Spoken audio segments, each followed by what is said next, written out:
Cut me some slack, guys. It's been about 4 days since I talked about New Jersey. This is coming to us from NJ.com.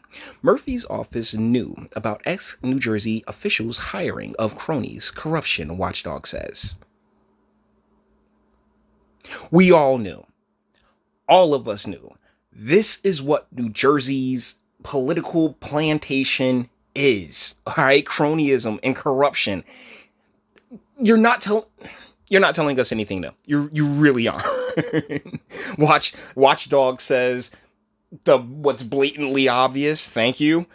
A former top official in Governor Phil Murphy's administration who resigned amid criticism she pushed out employees to make room for friends and family had closer contact with the governor's office than previously disclosed, New Jersey's top corruption watchdog said in a report on Wednesday. Once again, that we already knew. This is the place for it. One of the main reasons the taxes and the cost of living is so damn high is because of the overabundance of bureaucracy and patronage that takes place in this state. Lizette Delgado Blanco stepped down in April 2019, we covered that, as leader of the New Jersey School Development Authority, the agency overseeing school construction and renovation in the state's poorest areas. A redundant money sinkhole, okay? Because she was kicking it out hard. Murphy administration employees said they did not authorize every detail of Delgado Blanco's managerial decisions, but their actions, and in some cases inaction, made it clear that she conducted her overall activities as CEO with the tacit approval of the governor's office, according to the State Commission of Investigation. Delgado Blanco was ultimately a woefully inexperienced CEO who oversaw an agency plagued by questionable administrative actions, suspect hires, and outright managerial malfeasance, investigators wrote. Yeah. You know what? You can blindfold yourself, put every department, every little state and municipal department on a dartboard and just start chucking darts, and you'll probably come across the same thing. But the difference with Polanco is that she was, over $100 million salaries that she was handing out. Man, they were super stacked. Delgado Polanco previously denied claims she turned the agency into a patronage pit. She called the SCI investigation a hit job full of mischaracterizations and a document that included in the report. She declined to comment further when reached by phone, of course, because that's just how things operate here.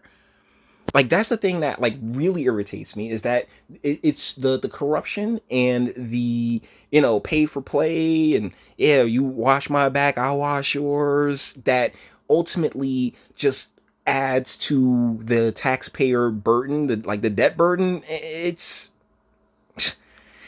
through the roof. During his latest press briefing in Trenton, Murphy declined to comment on the report, which he said he had not read. Of course not.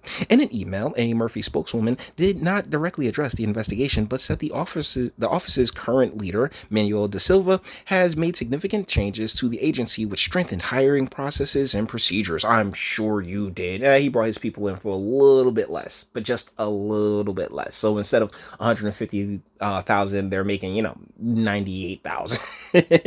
and here in New Jersey, they're like, yeah, that's great.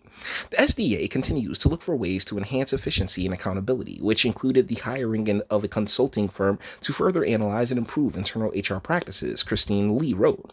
Republican lawmakers said the findings showed more oversight was needed. No, less government is needed. Okay, do away with the entire thing, because I can guarantee you it's just another once again another patronage pitch where they're not real, where what they are doing, it could be solved for way cheaper, more than likely. Firing highly qualified government employees and hiring family and friends who lack sufficient skills is the epitome of abuse of power and personal greed, State Senator Christine Corrado of Passaic said in a statement. The Murphy administration must be held fully accountable for their aversion to the truth. Delgado Polanco took over in August 2018. The job description called for someone with an advanced degree, but Delgado Polanco didn't have a bachelor's, nor did she have construction-related experience or any background in running multifaceted investigators wrote. During the next, well, okay, so let's explain that right quick. All right, one, it is a hey, you scratch my back, I scratch yours. She done scratched enough backs to be able to get put in that position. Meaning, she was one of the main contributors to Murphy being able to claim the governorship, because when you spend 40, 50 years eschewing your homegrown electorate away and replacing them via immigration, this like individuals, like individuals will be able to garner a ton of voting power. And when you have that type of voting power and you have that many people behind you and underneath you, then you can have your sway. And that's exactly what happened here.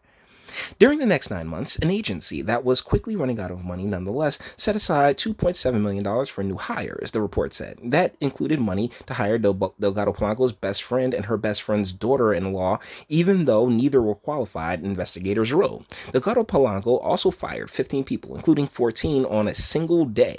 She told a human resources director to keep quiet about part of the reorganization, according to the report. All the while, the governor's office received regular updates, even though the board tasked with overseeing the agency was kept in the dark, investigators said. Records obtained by the commission indicate a steady stream of frequent communication via phone and text message between Delgado Polanco and top-ranking members of Governor Phil Murphy's staff throughout her employment, according to the report. I would say Ms. Delgado Polanco consulted the governor's office at every step of the way, the entire reorganization process.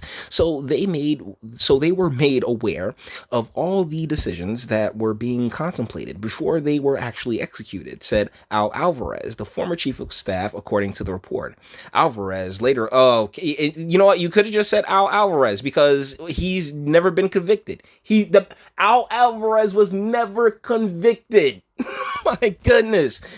Delgado Polanco defended her work as a way to drum up public support for more funding and as a strategy to make the agency more efficient. The investigation was a smear campaign against her and the governor, she wrote in an affidavit. Her extensive experience in state government made her well qualified for the job.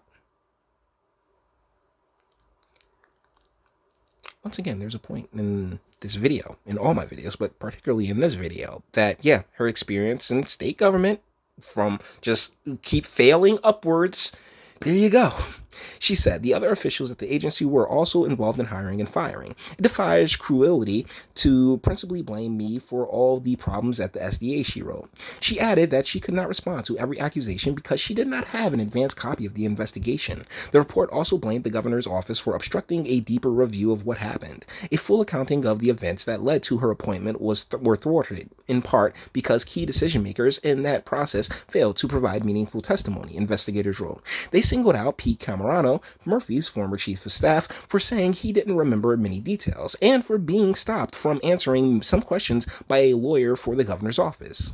Camarano took issue with that characterization, according to a letter included in the report. He had testified to all details that he could recall, he wrote, and he said investigators inflated his oversight role. While he had been in contact with Delgado Polanco and knew about some of her changes, that hardly amounted to greenlighting every decision, he said. Camarado did not immediately respond to a request for comment. Okay, yeah, we ain't got that much more left. The state attorney's general office did open its own investigation into the agency near the end of 2018, and Murphy eventually fired 30 employees, including 27 Delgado Polanco hired. While Delgado Polanco is gone and pension records show she is no longer a state employee, it's not clear the agency could avoid a similar scandal in the future, investigators wrote. Another report will include recommended reforms, they said. Meanwhile, 3 lawsuits stemming from Delgado Polanco's tenure remain active, according to the report.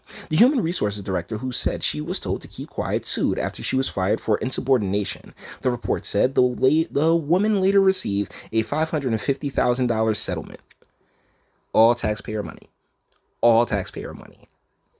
Like, I've just done so many of these videos, and I know these are like the least watched videos, but they're so important to me. All right, this is how I feed my soul, because like I know it's so blatant and it's so obvious, it's so corrupt and it's so wrong. But who really cares, right? We just move. We just move. So with that being said, we're going to bring this one to an end. All the internet stuff. If you liked it, toss it a like, dislike, go ahead, do that too. Nobody's scared of you. Sub if you enjoy my fantastic voice. You want to give videos like this every single day. Share because sharing is caring. And YouTube and Bitchute and like aren't the biggest fans of you boy over here for very obvious reasons. Bang the bell for notifications. Get something from the Teespring and speak. Let me know. What do you guys think in the comments? This is ridiculous. This has gone on for way too long. And like nobody ever looks at Jersey. It's just assumed. We just know. And everybody's cool with it. I'm not. But you may disagree, and that's what my comment section's for. Until the next one.